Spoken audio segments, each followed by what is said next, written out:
तो दोस्तों स्वागत है आप सबका रियल एस्टेट गेम चेंजर की सीरीज में। मैं doctor Amol Maurya, real estate coach, real estate trainer and real estate entrepreneur आपका स्वागत करता हूं। आज मैं आपको मिलाने वाला हूं एक बहुत ही खास पर्सनालिटी से, एक बहुत ही स्पेशल ग्रुप से, जो है औरंगाबाद महाराष्ट्र से, जिन्होंने पिछले 20 साल में एक बहुत अच्छा ब्रांड नेम औरंगाबाद में क्रिएट किया है। हाँ दोस्तों, लेकिन उससे पहले मैं आपको बता दूं कि ये real estate game changer series इतनी स्पेशल क्यों है। रियल एस्टेट गेम चेंजर ये एक सिर्फ सीरीज नहीं है, ये एक ऐसा ट्रेनिंग सिस्टम है जो हमने रियल एस्टेट के builders, developers, marketing agencies, investors इनके लिए डिजाइन किया है, जो बेस्ड है 15 साल के प्रैक्टिकल वर्क एक्सपीरियंस पे, जो बेस्ड है 6 साल की पीएचडी की रिसर्च, जिसमें 100 से ज्यादा बिल्डर, 2000 से ज्यादा कस्टमर और 100 से ज्यादा एम्प्लॉइज रियल एस्टेट के बात करने के बाद। और अब जो हम बुक लेकर आ रहे हैं आपके लिए, रियल एस्टेट गेम चेंजर, ये 50 से ज्यादा सीईओज के टोटल एक्सपीरियंस को लेकर एक ऐसा ट्रेनिंग सिस्टम जो रियल एस्टेट में बहुत सारे बिल्डर्स, बहुत सारे डेवलपर्स और एंटरप्रेन्योर्स को ट्रांसफॉर्मेशनल ग्रोथ दे चुका है। तो अब आज मैं आपको मिलाने वाला हूं प्राइड ग्रुप औरंगाबाद के सीईओ नितिन बगाड़िया जी से। मैं आपको मिलाने वाला हूं एक और खास पर्सनालिटी, इनके मैनेजिंग डायरेक्टर नवीन बगाड़िया जी से और इनके मार्केटिंग डायरेक्टर सौरभ गुप्ता जी से। तो एक इंटरव्यू में 3 स्पेशल लोग आज आपसे इंटरेक्ट करेंगे, अपना प्रैक्टिकल नॉलेज शेयर करेंगे। इस ग्रुप के बारे में आपको बताना चाहूंगा, आज से 20 साल पहले ये ग्रुप एस्टैब्लिश हुआ। 25 से ज्यादा अच्छे प्रोजेक्ट्स, 25 लाख स्क्वायर फीट से ज्यादा का डेवलपमेंट ये औरंगाबाद में कर चुके हैं।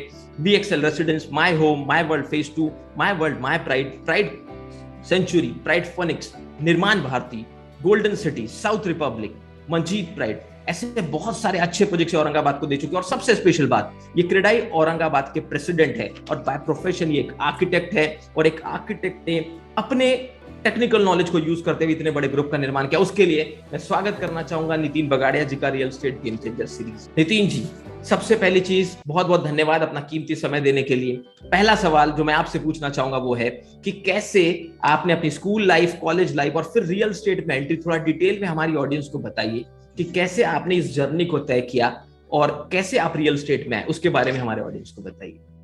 नमस्कार जी डॉक्टर साहब। नमस्कार। बहुत बहुत धन्यवाद आपका, आप बहुत ही काबिल तारीफ काम कर रहे हैं।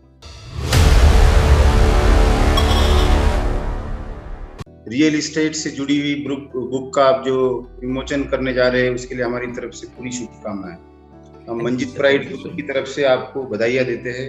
एक नेक काम की ओर आप अग्रसर है, जिसमें हम आपके साथी हैं। डॉक्टर साहब, जैसे कि आपका पहला सवाल है कि रियल एस्टेट क्षेत्र में हम कैसे आए हैं। बाय प्रोफेशन हमारी फैमिली एक डॉक्टर परिवार से मैं बिलोंग करता हूँ। हमारे माताजी पिताजी दोनों डॉक्टर थे, हिंगोली जैसी छोटी जगह पे। बट हमारे जो मैटरनल साइड, मतलब नासिक में मामा जी एंड ऑल आर आर्किटेक्ट्स, तो रियल एस्टेट क्षेत्र से ये लोग जुड़े हुए हैं। तो बचपन से ही, जैसा पापा वैद्यकीय क्षेत्र में थे, तो हमारी इच्छा रियल एस्टेट क्षेत्र में आके कुछ अफोर्डेबल हाउसिंग में काम किया जाए और लोगों के लिए घर बनाया जाए, ये बचपन से ही सपना था। एंड जब कॉलेज में आर्किटेक्चर में एडमिशन लिया, तो जैसे मैंने आपको बताया है कि बचपन से ही एक आर्किटेक्ट बनने का सपना था। एंड फाइनल ईयर जब आर्किटेक्चर का था मेरा, इस 2000 साल में, उस समय अचानक हमारे बड़े पापा की देहांत हो गया और उनके फ्यूनरल में पापा को अटैक आया और सेकंड डे उनकी डेथ हो गई। थर्ड डे मेरी मदर को पैरालिसिस का अटैक आया। तो 3 इंसिडेंट्स एक साथ हो गए। एंड फ्रॉम 7th डे मेरी फाइनल आर्किटेक्चर की एग्जाम थी। अच्छा। तो सब लोगों ने तो बोल दिया कि आप आर्किटेक्ट अब एग्जाम मत दो, अगले साल देना, 1 साल ड्रॉप हो जाएगा। बट माताजी हमारे जो है, उनके आशीर्वाद से आज मैं जो कुछ भी हूँ, तो उन्होंने बोला नहीं, नितिन बिल्कुल एग्जाम देगा और वो 100% करना ही है उसको। तो मैं हिंगोली से औरंगाबाद डेली बस से अप डाउन करता था। एग्जाम देके फर्स्ट डिस्टिंक्शन में मैं पास हुआ। तो ये चीज़ हमेशा ज़िंदगी में याद रहेंगी कि किस तरह से एजुकेशन पूरा किया है। और उसके बाद जवाबदारी आ गई, तो आगे पोस्ट स्टडीज़ का तो कोई चांस था नहीं। फिर नासिक में हमारे मामा जी के यहाँ आर्किटेक्चर का एक्सपीरियंस लिया। देन औरंगाबाद में 3000 रुपये महीने की सर्विस की, राजेश भारू का कॉन्ट्रैक्टर है यहाँ पे, उनके पास। फिर हमारे जो ब्रदर है Naveen Bagadia ji, Vipin Bagadia ji and Manish Agarwal ji. Manish Agarwal is my brother in law. तो मेरी शादी हुई दिसंबर 2001 में। तो उसके बाद इन तीनों की फैक्ट्री थी यहाँ पे, कंप्यूटर स्टेशनरी। बट जैसे मैं आर्किटेक्चर का एक्सपीरियंस लेके आया तो हम चारों ने मिलके प्राइड ग्रुप की स्थापना की जनवरी 2002 के अंदर आफ्टर मैरिज। और उस समय हमने फिर रियल इस्टेट में आके प्रोजेक्ट्स करना चालू किया है 2001 में। और पहला प्रोजेक्ट जो था हमारा वो प्राइड पार्क के नाम से मशहूर हुआ औरंगाबाद में, 1 एकड़ में पहला प्रोजेक्ट। और बड़े फ्लैट्स का संकल्पना ही हमने लाया औरंगाबाद में। उस समय सब लोग बोलते थे इतने बड़े फ्लैट्स बिकते नहीं है, आप क्यों डेयरिंग कर रहे हो, सबको लगता था ओवर डेयरिंग हो रही है। बट पहला ही फ्लैट हमारे प्रोजेक्ट का वी रमनी तब के डिविजनल कमिश्नर थे, उन्होंने बुक किया, उनको प्लानिंग इतनी अच्छी लगी, तब से सब चालू हो गया है ये रियल एस्टेट का अपना दौर। क्या बात है दोस्तों, मैं आपको ये बताना चाहूंगा, ये बहुत ही इंस्पिरेशनल स्टोरी होने वाली, से थोड़ा ध्यान से देखिए, एंड तक देखिए। क्यों? क्योंकि हिंगोली जैसे एक छोटे से शहर से अपनी जर्नी को तय करके आगे आर्किटेक्चर की अपनी ड्रीम को फॉलो करके फिर एक 3,000 रुपए की जॉब से शुरू करके एक रियल एस्टेट कॉन्ट्रैक्टर के पास धीरे धीरे अपनी जर्नी को यहां तक लाना कि क्रेडाई के औरंगाबाद के प्रेसिडेंट और इतने सारे अच्छे यूनिट्स डिलीवर करना, एक बड़े फ्लैट्स का कल्चर औरंगाबाद में लाना, ये एक ट्रेंड सेटर काम है। इसलिए इसे एंड तक जरूर देखिए। सेकंड चीज मैं ये जानना चाहूंगा, प्राइड ग्रुप को हमने जो भी देखा है, जो भी जाना है, जो गूगल पे अवेलेबल है, आपकी वेबसाइट पे अवेलेबल, हम आपके द्वारा जानना चाहते हैं कि एक सीईओ की नजर से आज प्राइड ग्रुप ने क्या क्या किया है, आगे क्या प्रोजेक्ट प्लान है, थोड़ा प्राइड ग्रुप के बारे में बताइए। बिल्कुल साहब, जैसे मैंने बताया 2002 में प्राइड ग्रुप की हमने शुरुआत की है, प्राइड पार्क इस प्रोजेक्ट से। तो उस समय हमारी टैगलाइन थी, अभिमानाने राहावं, गर्वाने सांगावं, ठिकाण तुमच्या निवासाचं, मराठी में। हाँ, बिल्कुल। औरंगाबाद में मराठी काफी ज्यादा चलती है, तो प्राइड की अभिमान से शुरुआत हुई है। और आज करीबन प्राइड ग्रुप के हमारे 25 प्रोजेक्ट्स डिलीवर्ड है। ये भी मैं बात काफी प्राउड से बोलता हूँ कि not a single complain of our all projects customers, क्योंकि प्राइड ग्रुप टिका हुआ है 3 चीजों पे, QST, Q for quality, service, speed and trust. 3 चीजों पे प्राइड ग्रुप का बुनियाद है। जैसे कि हम 4 पार्टनर है, हम 4 पिलर्स है इसके, तो इसी के साथ साथ ये 4 चीजें हमने लाई है, quality, service, speed and trust. तो ये QST पे हम भरोसा है। और हमारे प्राइड ग्रुप के सारे सदस्य, जैसे कि हमारा करीबन 200 लोगों का स्टाफ है, हमारे कॉन्ट्रैक्टर, सप्लायर्स एंड हमारे ग्राहक, करीबन आज 20 साल में 25 प्रोजेक्ट्स हो गए, 2.5 मिलियन स्क्वायर फीट डिलीवर्ड। और आज काम चालू है करीबन 2.5 मिलियन स्क्वायर फीट का। और आने वाले समय में 2022 एंड 2023 में जो लॉन्चिंग होने वाली है वो भी करीबन 2.5 मिलियन स्क्वायर फीट की। तो 2025 तक 75 लाख स्क्वायर फीट माल डिलीवर्ड हो जाएगा विथ फुल्ली सेटिस्फाइड कस्टमर्स, ऐसे हमारा अंदाज है। बहुत बढ़िया, बहुत बहुत शुभकामनाएं आपको। और दोस्तों समझिए कि जो जर्नी इन्होंने 20 साल में तय की 2.5 मिलियन स्क्वायर फीट की, वो अगले 2 साल में और डबल होने वाली है, मतलब 75 मिलियन, ट्रिपल समझ लीजिए 2025 तक। ये कॉन्फिडेंस आता है जब इन्होंने इतना प्यारा सा फॉर्मूला बताया, QST, क्वालिटी, सर्विस और स्पीड और ट्रस्ट, ये 3 चीजों पे काम करके आज प्राइड ग्रुप यहां तक आया है। सर, ये सब करने के लिए मैं सबसे मेन चीज आपसे पूछना चाहूंगा कि आपका इंस्पिरेशन कौन है, आपके मेंटर या आपके आइडल कौन है, किन्हें आप बहुत मानते हैं, किनके नक्शे कदम पर चलकर आप यहां तक पहुंचे, किन्होंने आपको बहुत कुछ सिखाया, उनके बारे में बताइए। देखिए डॉक्टर साहब, कि हमारे हमेशा से जो सम्मान देते हैं या रिस्पेक्ट हम देते हैं, जिनको फॉलो करते हैं, वो हमारे माता पिता, हमारे अंकल आंटी, हमारे घर के जो बड़े हैं वही लोग होते हैं। But specially real estate industry में हमारे जो जैसे फैमिली तो पूरी डॉक्टर्स है हमारे, बट हमारे जो नासिक के मामा जी है वो आर्किटेक्ट हैं एंड बिल्डर भी है नासिक के अंदर, वो भी हमारे एक उनको हम आदर्श मानते हैं। हमारे बड़े भाई है प्रदीप बगड़िया जी नागपुर में, जो कि चार्टर्ड अकाउंटेंट है, उनसे काफ़ी चीज़ें सीखने मिली हमको।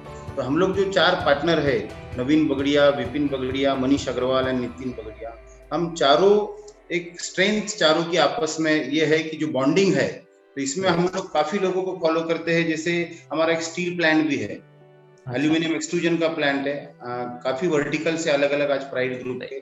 तो मेनली रियल इस्टेट के अंदर जो क्रेडाई के पहले प्रेसिडेंट थे, आज निरंजन हीरानंदानी जी है, उनको हम फॉलो करते हैं काफ़ी चीज़ों में। काफ़ी लोग हैं जिनको हर एक व्यक्ति से, हम तो हमारे स्टाफ से भी सीखते हैं साहब, कि हर एक व्यक्ति से सीखने के लिए हमको है।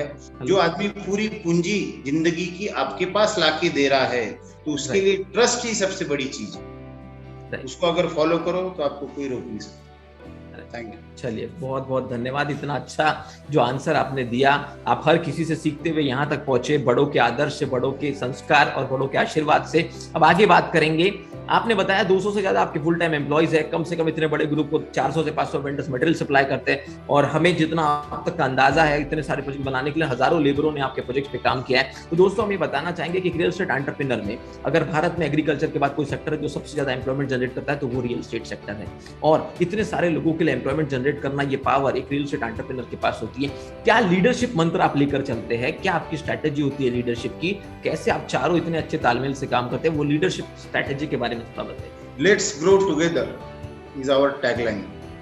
ओके। हमारे से जुड़े हुए हर इंसान का अगर विकास हम चाहते हैं, अभी तो अपने इंडिया में काफी फेमस है सबका साथ सबका विकास, ये तो 2014 से आया है, लेकिन हमारी टैगलाइन 2002 में ही है, लेट्स ग्रो टुगेदर। तो हमारे साथ जुड़ा हुआ जो भी व्यक्ति है, चाहे वो अपना स्टाफ हो, चाहे वो लैंड ओनर हो जिनसे हम जमीन डेवलपमेंट पे लेते हैं, अपने काम करने वाले कॉन्ट्रैक्टर्स हो, कंसल्टेंट्स, अपने साथ में जो आने वाले कस्टमर्स है, उनका भी विकास होना चाहिए। उनके लिए भी काफी अच्छी प्लानिंग हम हमारे प्रोजेक्ट्स में करते हैं।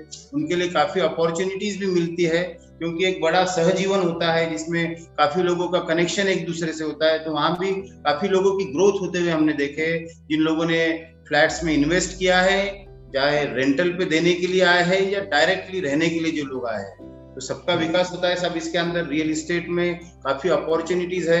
बट सबसे बड़ी चीज है रियल एस्टेट के अंदर की जो बिल्डिंग्स खड़ी होती है, वो खून पसीने से एक लेबर के होती है। तो मैं सबसे पहले तो सैल्यूट करता हूँ एक मजदूर को जो काम करके अपना पसीना बहा के बिल्डिंगें बनाता है।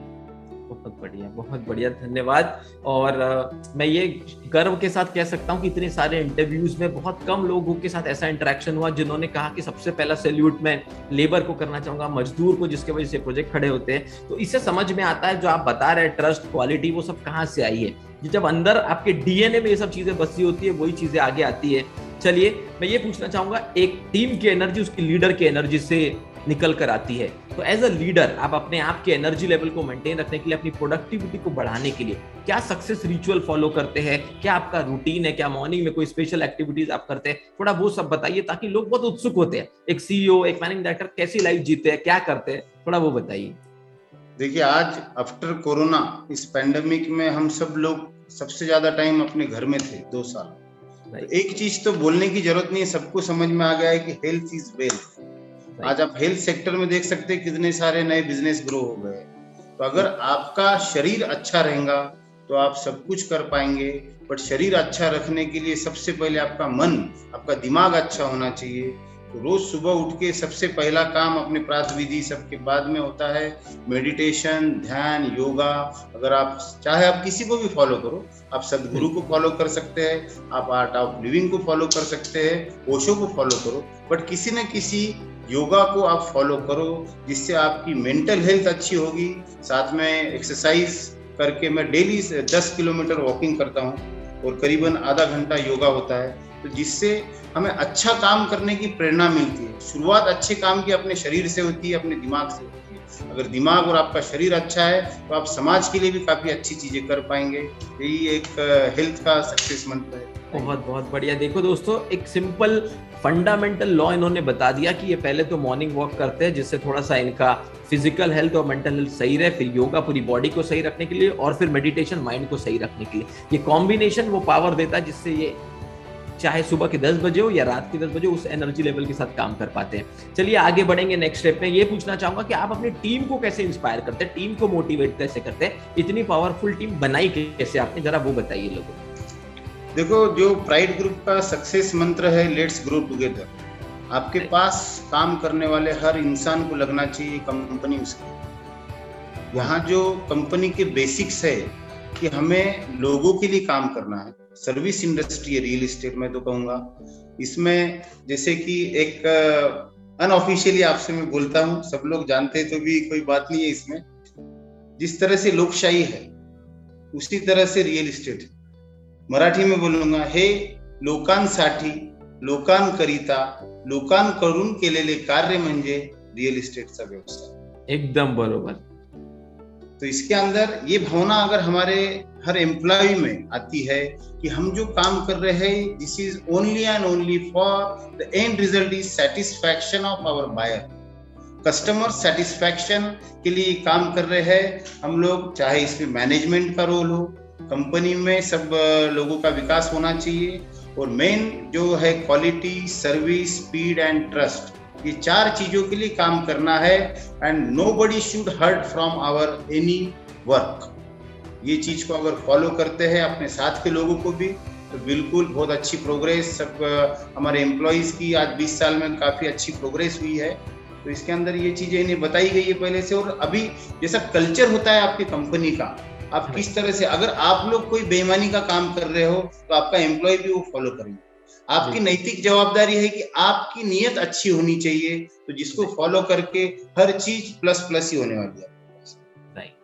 Thank you sir, thank you so much for sharing such a valuable information. और दोस्तों एक चीज को जानिए, जिनके पास भी पावरफुल टीम होती है ना, सबसे पहले उनके लीडर के प्रिंसिपल्स बहुत क्लियर होते हैं, ट्रांसपेरेंट क्लियर विचार होते हैं, विजन क्लियर होता है। तो बहुत बहुत धन्यवाद ये सब शेयर करने के लिए। अब थोड़ा सा बात करेंगे रियल एस्टेट की इंडस्ट्री में कभी कभी कुछ ग्लोबल इश्यूज आ जाते हैं। मान लीजिए जैसे कोरोना आ गया, पेंडेमिक का सीजन, कभी कुछ नेशनल या लोकल लेवल पे भी प्रॉब्लम आ जाती है। मान लीजिए नेशनल लेवल पे कभी नोटबंदी आ गया, कभी जीएसटी आ गया। तो ये सब चीजों से आप, या रेरा एक्ट आ गया, कैसे टैकल किया आपने? आपको इसके फायदे हुए, नुकसान हुए, कैसा इंपैक्ट पड़ा, थोड़ा वो बताइए। बहुत सही सवाल पूछा है डॉक्टर साहब आपने। मैंने काफी आर्टिकल्स भी इस विषय पे लिखे हैं जो कि अलग अलग न्यूज़पेपर्स में पब्लिश हुए हैं। देखो अभी पिछले 2 साल के पहले, सबसे पहले डीमोनेटाइजेशन, देन जीएसटी, उसके बाद रेरा आया, उसके बाद कोरोना आ गया। पैंडेमिक में रियल एस्टेट क्षेत्र पूरी तरह से हिल चुका था। बट अभी ये 2 साल में हर इंसान को समझ में आ गया है कि घर का महत्व क्या है। तो अभी रियल एस्टेट क्षेत्र टुवर्ड्स बूम जा रहा है, क्योंकि लोगों को एक सहजीवन जो रहता है, सोसाइटी लिविंग, इसका महत्व समझ गया। 1 BHK वाला 2 BHK फ्लैट ले रहा है, 2 BHK वाला 3 BHK ले रहा है। लोगों को बड़ा घर जिसमें काफ़ी अच्छी लाइट वेंटिलेशन आए, बालकनीज हो, ऐसे घर की डिमांड अभी बढ़ रही है। तो रियल एस्टेट क्षेत्र ये सब चीज़ों से निकल के अभी पूरे महाराष्ट्र में सेम नियम हो गए, रूल्स जो रहते हैं, UDCPR, unified development control regulations, bylaws जो है। तो ठाणा हो या नागपुर हो या औरंगाबाद हो, सब तरफ एक ही रूल्स है अभी, जिसमें FSI बढ़ गया है। सर देखो रियल एस्टेट में मेन रोल है गवर्नमेंट। जैसे GST है, सरकार चलेगी, अपना देश में विकास कब होगा। जैसे एक छोटी सिटी की आप बात करते हो, कारपोरेशन के पास पैसा रहेगा तो ही कारपोरेशन अच्छे काम, स्मार्ट सिटी बना पाएगी। जब पैसा, लोग टैक्स ही नहीं भरेंगे तो पैसा आएगा नहीं, तो कोई अच्छी चीजें हो नहीं पाएगी। उसी तरह से अभी GST जो लगा, हम यही बताते हैं कि हमें कोई भी तरह के टैक्सेस के अंदर या कोई भी नियम के बाहर का काम नहीं करना है, सब कुछ एज पर लॉ करना है। तो इसके अंदर काफी चीजों का हमें सामना करना पड़ता है।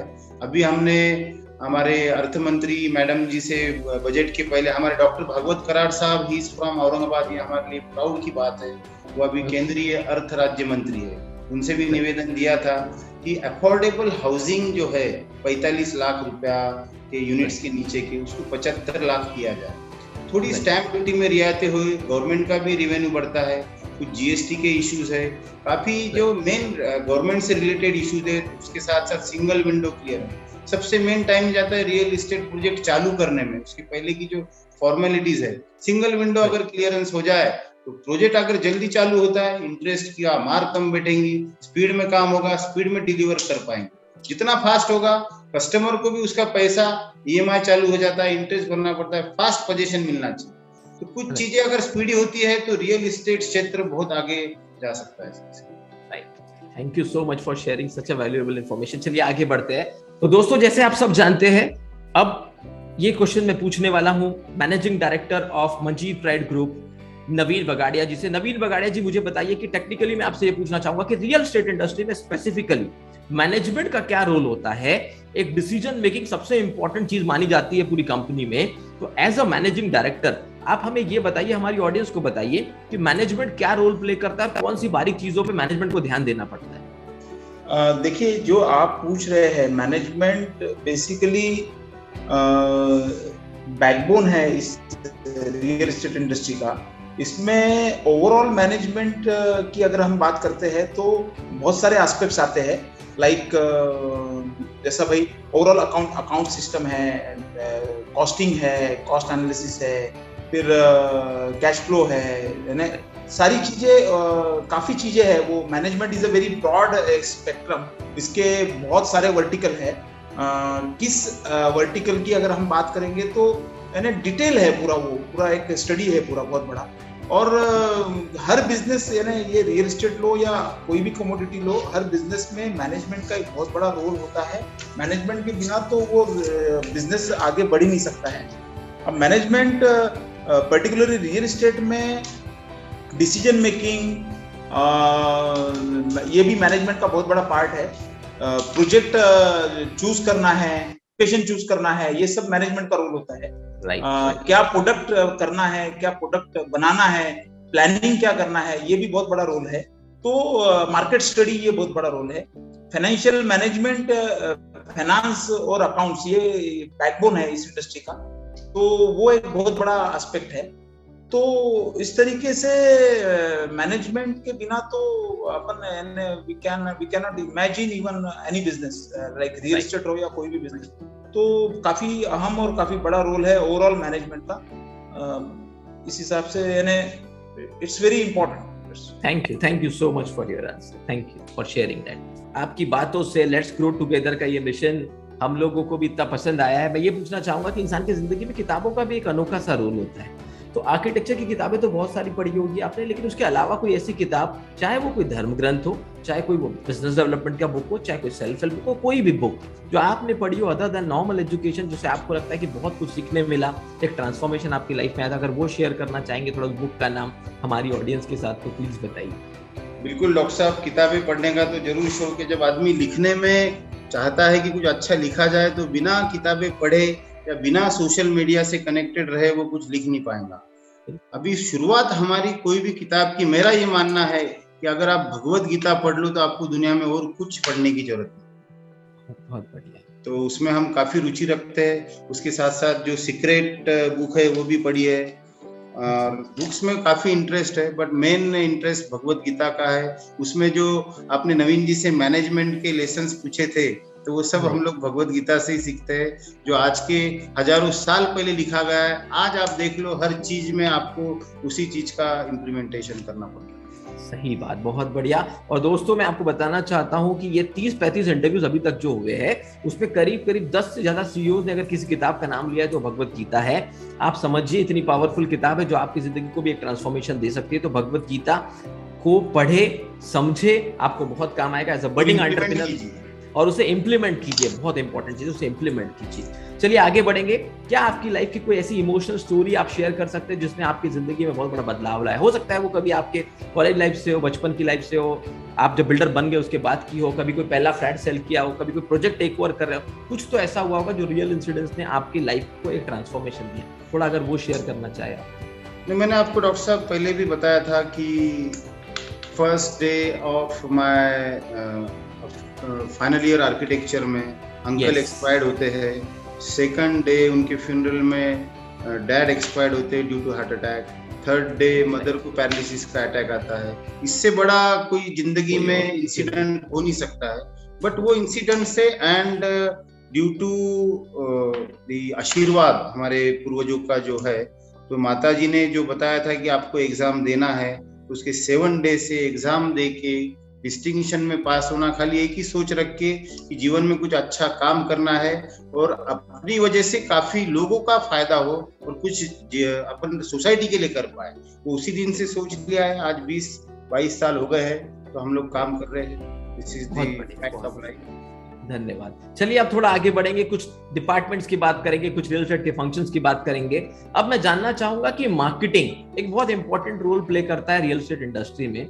सो मार्केटिंग का क्या रोल है और आप मार्केटिंग कैसे करते हैं? इतने सारे प्रोजेक्ट कैसे आप सेल करते हैं? थोड़ा उसके बारे में बताइए। देखो, मार्केटिंग में सबसे बड़ी चीज है रियल एस्टेट में माउथ टू माउथ पब्लिसिटी। अगर आपका ब्रांड अच्छा है, आप टाइम पे डिलीवर कर रहे हो प्रोडक्ट, तो मार्केटिंग की जरूरत ही नहीं पड़ेगी। बट आपको अगर हर कस्टमर तक पहुंचना है तो उसके लिए best Nowadays is digital media, but अभी तक हमने मैक्सिमम जो कस्टमर्स पाए हैं या जो माल बेचा है वो थ्रू पेपर मीडिया ही गया है अभी तक। डिजिटल मीडिया का दौर तो अभी चालू हुआ है, तो अभी होर्डिंग्स है, आउटडोर मीडिया है, डिजिटल मीडिया है एंड पेपर मीडिया है, ये सब का कॉम्बिनेशन। एंड सबसे मेन आपके बारे में आपके एग्जिस्टिंग कस्टमर्स में अच्छा मार्केट में बोल के वो कस्टमर्स लाते हैं आपके लिए, जिसके लिए आपको पूरी तपस्या करनी पड़ेगी, आफ्टर सेल्स भी सर्विस देना पड़ेगा। That is the best way of marketing. Thank you so much for sharing that. चलिए आगे बढ़ेंगे। सेल्स एक बैकबोन माना जाता है, जब सेल्स होता है तो ही फंड फ्लो होता है। तो सेल्स का आपका रोल क्या है, और दूसरा सेल्स का आपका पैटर्न क्या है? क्या आपके एम्प्लॉइज आपके लिए सेल करते हैं, क्या आपके चैनल पार्टनर आपके लिए सेल करते हैं, क्या आपके पास हाइब्रिड मॉडल है एम्प्लॉय प्लस चैनल पार्टनर का? ये थोड़ा हमें बताइए। मल्टीपल चीजें हैं। हम तो मार्केटिंग सेल्स पर्संस जो है हमारे इन हाउस, उनके थ्रू ही ज्यादा होती है। बट मेरा ये मानना है कि सेल्स, आपके मार्केटिंग स्टाफ, चैनल पार्टनर, इनके अलावा आपके कस्टमर्स ही आपकी मार्केटिंग करते हैं। मैक्सिमम हमारे क्लाइंट्स आते हैं, एक क्लाइंट के थ्रू दूसरा क्लाइंट आता है, दूसरे के थ्रू तीसरा क्लाइंट आता है। Thank you. हाइब्रिड मॉडल, बिल्कुल हाइब्रिड मॉडल से आप काम करते हैं। सर इतना बड़ा ग्रुप, इतने सारे प्रोडक्ट्स, इतनी सारी डिलीवरीज, ऑपरेशंस को कैसे मैनेज करते हैं? मैनुअल लेवल पे होता है, कोई टूल टेक्निक या सॉफ्टवेयर यूज करते हैं? थोड़ा उसके बारे में बताइए, ऑपरेशंस को कैसे आप रियल एस्टेट में मैनेज? ट्रेडिशनल वे में काम हो रहा था काफी सालों से, बट पिछले कुछ सालों में ERP काफी सॉफ्टवेयर हमने इंट्रोड्यूस किए हैं। सब लोग पहले रात में हमारे ऑफिस में सारे साइट के इंजीनियर्स आके बैठते थे रिपोर्टिंग के, बट अब वो जमाना गया है, अब पूरा डिजिटल हो रहा है, तो काफी सुविधाएं भी हो गई है। मल्टी लोकेशनल काम करना भी इसमें पॉसिबल हो रहा है, एक साथ काफी साइट्स भी चल रही है। तो this all credit goes to software digitalisation. इसके अंदर रियल इस्टेट में बहुत बड़ा स्कोप है एंड बहुत ज्यादा नीड है। अभी आगे भी रियल इस्टेट क्षेत्र पूरा बदलने वाला है डे बाय डे, तो इसमें नई चीजें, टेक्नोलॉजी की बहुत ज्यादा जरूरी है। अभी हम लोग एक नया प्रोजेक्ट लॉन्च करने जा रहे हैं जो कि 21 माले के 21 टावर है औरंगाबाद में, पहली बार एल्यूफॉर्म सेटिंग में ये पूरा प्रोजेक्ट हम करने जा रहे हैं। तो technology is most important thing in real estate. वाह, 21 माले के 21 टावर, दोस्तों समझिए कितना ह्यूज प्रोजेक्ट लेकर आ रहे हैं। और यही practical knowledge as a budding entrepreneur आपको बहुत हेल्प करता है। और अगर आप 5-7 साल से काम भी कर रहे हैं लेकिन आप ह्यूज लेवल पे ग्रो करना चाहते हैं, तो ये इंटरव्यूज आपके लिए एक ब्रह्मास्त्र के समान काम करेंगे। ये इंटरव्यूज आपको वो प्रैक्टिकल नॉलेज देंगे जो इन्होंने अपने लाइफ में इंप्लीमेंट किया और कैसे इन्होंने ग्रो किया। चलिए आगे बढ़ते हैं। क्या अपॉर्चुनिटीज और क्या चैलेंजेस आपको रियल एस्टेट में आगे 5-10 साल में दिख रहे हैं? कुछ अपॉर्चुनिटीज, कुछ चैलेंजेस बताइए। रियल इस्टेट में रेरा आने से काफी ऑर्गेनाइज्ड हो गया ये क्षेत्र। पहले होता था कि कोई जमीन ले ली, वहां प्रोजेक्ट चालू कर दी, वहां का पैसा दूसरे प्रोजेक्ट में डाइवर्ट कर दिया, जिससे कि रियल एस्टेट को काफी पोजीशन डिले हो रहा था। बट रेरा आने से अभी प्रोजेक्ट टाइम पे कंप्लीट होगा। आज मेन ऑर्गेनाइज रियल एस्टेट क्षेत्र के लिए जो प्रमोटर्स है, बिल्डर्स है, हमारे क्रेडाई के मेंबर्स काफी अच्छा काम करते हैं। टाइम पे डिलीवरी देना, speedy construction and quality construction अगर हम करते हैं तो इस क्षेत्र में कोई भी कठिनाई नहीं, क्योंकि आज भी उतना सप्लाई नहीं है जितनी डिमांड है। हमारे माननीय पंतप्रधान मोदी जी का सपना है हाउसिंग फॉर ऑल, जिसको पूरा करने के लिए हम सब लोग कटिबद्ध है। और मेरी सबसे एक ही गुजारिश रहती है कि हर बच्चे ने इंजीनियरिंग में कंप्यूटर साइंस लेके कोडिंग करने के पीछे नहीं भागना चाहिए। सिविल इंजीनियरिंग, आर्किटेक्चर, इनको बहुत अच्छा स्कोप है आगे। और काम करो, पढ़ो आप कहीं भी, लेकिन देश के लिए काम करो। इंडिया में आके let's grow together to boost India. बहुत बढ़िया, बहुत बढ़िया। हाउसिंग फॉर ऑल प्रधानमंत्री जी का जो मिशन है उसे नो डाउट आपके जैसे ही एंटरप्रेन्योर सक्सेसफुल बना रहे हैं। और हमारा लक्ष्य ये है कि भारत में 2030 तक कम से कम 1 लाख अच्छे transparent ethical real estate entrepreneurs खड़े हो, वो फायदा ले सके इन इंटरव्यूज का। जो ट्रेनिंग प्रोग्राम, जो ट्रेनिंग मॉड्यूल्स हमने डिजाइन किए, उसके through ethical transparent real estate के लीडर्स क्रिएट हो। क्योंकि जैसा आपने कहा, डिमांड बहुत है, सप्लाई ठीक तरीके का करने की जरूरत है। कुछ सिटीज में थोड़ा थोड़ा ऑर्गेनाइज हो रहा है, लेकिन आज भी टियर 3, टियर 4 सिटीज, टियर 2 भी कहीं जगह पे और टियर 1 के भी आउटस्कर्ट्स में, सबअर्ब्स में प्रॉब्लम्स फेस करते हैं लोग। वो सबके सॉल्यूशंस इस सीरीज के थ्रू लोगों तक पहुंचाना, यही हमारा उद्देश्य है। आगे बढ़ेंगे, अब बात करेंगे आपके आने वाले समय का। जैसे एक बहुत अच्छा प्लान अभी आपने बताया, 21 माले की 21 बिल्डिंग आप लेकर आ रहे हैं, तो अगले 5-10 साल का गोल क्या है, विजन क्या है आपका, आपके ग्रुप के अंदर?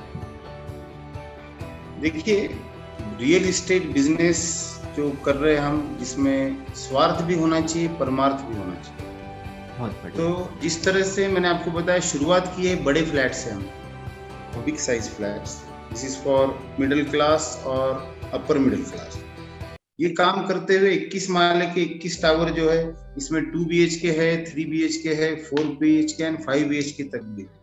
बट ये टारगेट तो एक बिजनेस के लिए होगा, साथ में अफोर्डेबल हाउसिंग में, नैनो हाउसिंग में काम करना है, जिसके अंदर जो लोगों का IT रिटर्न नहीं जाता है उनको भी माइक्रो फाइनेंसिंग होके उनको भी फाइनेंस हो, घर का हाउसिंग लोन मिले और उनको काम करके उनको घर डिलीवर करने में सबसे बड़ा समाधान है। तो आने वाले समय में नैनो हाउसिंग में काम करने की प्राइड बहुत ज्यादा इच्छा है। धन्यवाद आपका विजन, आपका गोल शेयर करने के लिए। थोड़ा सा आगे बढ़ेंगे। अब मैं एक सवाल आपसे पूछना चाहूंगा कि रियल एस्टेट इंडस्ट्री में अगर किसी एंटरप्रेन्योर को सफल होना है तो उसका एक सक्सेस मंत्र आप सिंपल क्या एडवाइस देना चाहेंगे कि रियल एस्टेट का सक्सेस मंत्र क्या है? मैनेजमेंट। सबसे पहली रियल एस्टेट के सक्सेस के लिए जरूरी है फाइनेंशियल मैनेजमेंट। राइट। अगर इसके अंदर आपका फाइनेंस के प्रति आप अच्छी नीयत से काम करते हैं और मनी डाइवर्ट ना करते हुए उसी प्रोजेक्ट पे पूरा पैसा लगा के आप डिलीवरी देते हो, तो रियल एस्टेट प्रोजेक्ट सक्सेस होगा। देखिए, आज आप कोई भी प्रोजेक्ट देखो, कंप्लीट होने के बाद साल या 2 साल बाद देखते हो, आपको एक भी फ्लैट वहां दिखेगा नहीं, सब बिक जाता है। बट पेशेंस चाहिए इसके अंदर। सबसे पहले आपको अगर अच्छे इसमें माल बेचना है, फ्लैट्स डिलीवर्ड करने हैं, तो आपको पेशेंस रखना होगा। और जिस तरह से फाइनेंशियल मैनेजमेंट जरूरी है, पहले आज के काफी सालों से चलता आ रहा है, over burden, over finance and diversion of money की वजह से काफी बड़े बड़े ग्रुप्स पीछे आ गए रियल एस्टेट। अगर आप मैनेजमेंट फाइनेंशियल प्रॉपर ढंग से करते हो, प्रोडक्ट टाइम पे डिलीवर करते हो, तो रियल एस्टेट क्षेत्र में फेल होने जैसा कुछ नहीं। बहुत बढ़िया, धन्यवाद इतनी practical simple real steps share करने के लिए। चलिए आगे बढ़ेंगे। अब मैं बात करना चाहूंगा ट्रेनिंग एंड डेवलपमेंट पे। अब तक रियल एस्टेट में बहुत काम नहीं किया गया, लेकिन ट्रेनिंग एंड डेवलपमेंट का क्या रोल है, और स्पेशली हमारी कंपनी इसी प्रॉब्लम सॉल्विंग प्रोडक्ट पे काम कर रही है कि रियल एस्टेट में specially only for builders, developers, marketing agencies बड़ी, इनके लिए कैसे ऐसे ग्रोथ प्लान किए जाए, ऐसे ट्रांसफॉर्मेशनल मॉड्यूल्स बताए जाए जिससे इनकी ग्रोथ जर्नी प्लान हो सके। तो इसका क्या रोल है अगर आने वाले समय में रियल एस्टेट में ट्रेन लोग मिलते हैं या ट्रेनिंग एंड डेवलपमेंट पे काम होता है, तो इसका क्या इफेक्ट हो सकता है इंडस्ट्री पे, थोड़ा वो शेयर कीजिए। डॉक्टर साहब, देखिए, रियल एस्टेट क्षेत्र में अगर आप प्रॉपर बात की जाए तो हर इंसान जो भी रियल एस्टेट एंटरप्रेन्योर बनना चाह रहा है, उसके लिए जरूरी नहीं है कि वो उसकी डिग्री क्या हो।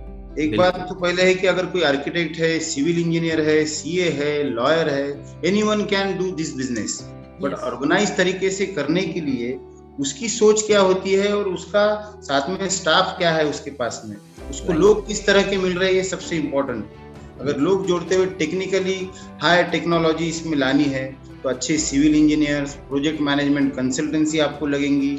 और इस क्षेत्र में टेक्नोलॉजी का आज बहुत बड़ा रोल है, जैसे कि आर्टिफिशियल इंटेलिजेंस, ये चीजें अभी नई इंट्रोड्यूस हो रही है रियल एस्टेट क्षेत्र के अंदर। तो आपको अलग अलग तरीके से इसके अंदर कामयाबी अगर लानी है, तो अच्छे लोग जोड़ना जरूरी है, जिनका नॉलेज हो। एंड आप देखो, MBA की मेन चीज है अकाउंट्स, उसके बाद में मार्केटिंग एंड कंस्ट्रक्शन। ये तीनों चीजों का कॉम्बिनेशन करने के लिए आपको अलग अलग डिपार्टमेंट के लोग लाने ही पड़ेंगे। और क्रेडाई के थ्रू, नारायणको के थ्रू अभी काफी कोशिश हो रही है कि ट्रेनिंग सेशंस दिए जा रहे हैं रियल एस्टेट के अंदर। हम लोग रियल एस्टेट इंडस्ट्री यूनिवर्सिटी बना रहे हैं हम लोग, जिसके अंदर हर तरीके का ट्रेनिंग दी जाए। तो इसके लिए काफी लोग अभी अग्रसर है। जो आपका सपना है रियल एस्टेट एंटरप्रेन्योर्स बनाने का, वो जरूर पूरा होगा। उसके लिए सभी की तरफ से कंट्रीब्यूशन आना ही है अभी आने वाले। चलिए, बहुत बहुत धन्यवाद। चलिए आगे बढ़ेंगे। एक आखिरी सवाल। इस इंडस्ट्री के बैकबोन माने जाते हैं एडवाइजर्स, एजेंट्स, ब्रोकर्स, जो बहुत सालों से इस इंडस्ट्री में काम कर रहे हैं। आज मार्केटिंग एजेंसी का चलन भी बढ़ता जा रहा है। इनफैक्ट बड़े बड़े कॉलेजेस से, IIT, IIM से पास होकर भी लोग बड़ी बड़ी मार्केटिंग एजेंसीज को ज्वाइन कर रहे हैं। मेरा सवाल आपसे ये है कि एक मार्केटिंग एजेंसी को किसी भी बिल्डर को सेलेक्ट करने से पहले क्या देखना चाहिए, या एक एजेंट एडवाइजर को किसी बिल्डर के लिए काम करने से पहले क्या चीजों पे ध्यान देना चाहिए? History, that should not be mystery. Right. Simple है राइट। क्योंकि फ्यूचर तो वो देख नहीं सकता है, बट आपने कितना प्रोडक्ट्स डिलीवर किए हैं, टाइम पे किए हैं या नहीं है। एक मार्केटिंग एजेंट है, उसके ऊपर कस्टमर जो पूरा पैसा अपनी जिंदगी का एक बिल्डर को देने वाला है, जिसके थ्रू देने वाला है, उसकी भी जवाबदारी उसमें बढ़ जाती है। बिल्कुल। तो आप टाइम पे डिलीवरी देते हो, क्वालिटी देते हो, ये सब चीजें उस एजेंट को देखना जरूरी है। उसके बिना उसने आगे वो सजेस्ट ही नहीं करना चाहिए। तो study of builder, his history को पूरा देखना जरूरी है। He is member of CREDAI और नॉट, ये भी देखना चाहिए। So, बहुत इंपॉर्टेंट पॉइंट्स बताए आपने एक मार्केटिंग एजेंसी के ओनर के लिए, एक एडवाइजर के लिए, कि क्या चीजों पे वो ध्यान दे अगर वो भी एक अच्छा बिजनेस करना चाहते हैं। तो थोड़ा सा मैं अब आपको एक औरंगाबाद से रिलेटेड पूछना चाहूंगा कि औरंगाबाद वैसे तो बहुत फेमस है, आजू बाजू अजंता, एलोरा और केव्स है, घूमने की बहुत सारी जगह है। ऐसे सिचुएशन में एक मिक्स क्राउड है, तो क्या एडवांटेज है औरंगाबाद मार्केट के स्पेसिफिक? औरंगाबाद आज फास्टेस्ट डेवलपिंग सिटी है। यहाँ पे औरंगाबाद शहर के नॉर्थ में समृद्धि महामार्ग आ गया है, जिससे नागपुर 4 घंटे में पहुंच पाएंगे, बॉम्बे भी 4 घंटे में पहुंच पाएंगे। औरंगाबाद शहर के साउथ में नेशनल हाईवे 211 धुले सोलापुर। तो औरंगाबाद में मेन सबसे चीज है अभी हाईवे कनेक्शंस। यहाँ एयरपोर्ट है, अप्रोच यहाँ से हर सिटी को बहुत फास्ट हो सकता है। एंड इंडिया का सबसे ज्यादा एक्विजिशन औरंगाबाद के शेंद्रा बिडकिन इस इंडस्ट्रियल पार्क में हुआ, जो कि पार्ट है DMIC-DC का। ये बहुत बड़ी गौरव की बात है औरंगाबाद के लिए कि यहाँ पे शुरुआत हुई थी बजाज, वीडियोकॉन जैसे बड़े बड़े इंडस्ट्रीज से। आज भी काफी जगह MIDC के पास अवेलेबल है, बड़ी बड़ी इंडस्ट्रीज यहाँ पे आ रही है। तो अच्छा माइग्रेशन हो रहा है ITs के लिए, एजुकेशन हब है औरंगाबाद।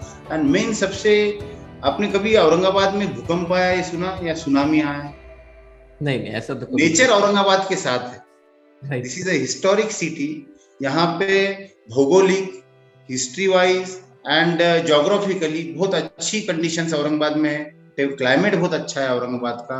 तो जो काफी गवर्नमेंट ऑफिसर्स या काफी लोग औरंगाबाद में रिटायर्ड लाइफ अपनी रहने के लिए चॉइस करते हैं, और एजुकेशन के लिए भी यहाँ पे काफी लोग इन्वेस्ट करते हैं औरंगाबाद में, बच्चों के एजुकेशन के। Okay. This is best thing of Aurangabad. मैं लास्टली डॉक्टर साहब एक ही चीज बोलना चाहूंगा, जैसे कि मैंने बताया था कि रियल एस्टेट क्षेत्र में सबसे मेन कोई है, उसकी रीढ़ की हड्डी तो वो है एक मजदूर, कामगार, जिसको मैंने कहा था सैल्यूट करता हूं। तो हर बिल्डर ने, हर रियल एस्टेट एंटरप्रेन्योर ने अपने यहाँ काम करने वाले लेबर्स के लिए, उनके हेल्थ एंड उनके बच्चों के एजुकेशन के लिए कुछ करना है। देखिए, अगर आप ये करते हो तो आपका प्रोजेक्ट सक्सेस होने से कोई रोक नहीं। क्या बात है सर, बहुत बड़ा मंत्र आपने दे दिया, बहुत बहुत धन्यवाद। एंड में मैं बस ये कहना चाहूंगा, मैं आपकी पूरी टीम का, जिन्होंने ये ब्रिज करके एक्ट किया आपके और मेरे इस इंटरव्यू को कंडक्ट करने के लिए, उनका तहे दिल से धन्यवाद। मेरी टीम के मेंबर का तहे दिल से धन्यवाद, जिन्होंने इतनी मेहनत की इस इंटरव्यू को ऑर्गेनाइज करने के लिए। आपका बहुत धन्यवाद अपना कीमती समय निकालकर। आपके मैनेजिंग डायरेक्टर नवीन बगाड़िया जी का, सौरभ गुप्ता जी का, इन्होंने बहुत इंपॉर्टेंट रोल प्ले किया। सबका तहे दिल से बहुत बहुत धन्यवाद कि ये इंटरव्यू हो पाया, जो युगों युगों तक यूट्यूब का यही एडवांटेज है। हम भी चले जाएंगे तो भी हमारी आने वाली पीढ़ियां भी इस इंटरव्यू को देख सकती है कि एक समय पे इतनी इंपॉर्टेंट इंफॉर्मेशन आपने कहीं तो दी हुई है जो इतनी डिटेल है। क्योंकि अगर क्वेश्चंस पावरफुल हो, रिसर्च बेस्ड हो, तो बहुत सारी इंफॉर्मेशन निकल कर आती है। तो बहुत धन्यवाद। आपके आखिरी शब्द क्या हो सकते हैं, वो थोड़ा बताइए।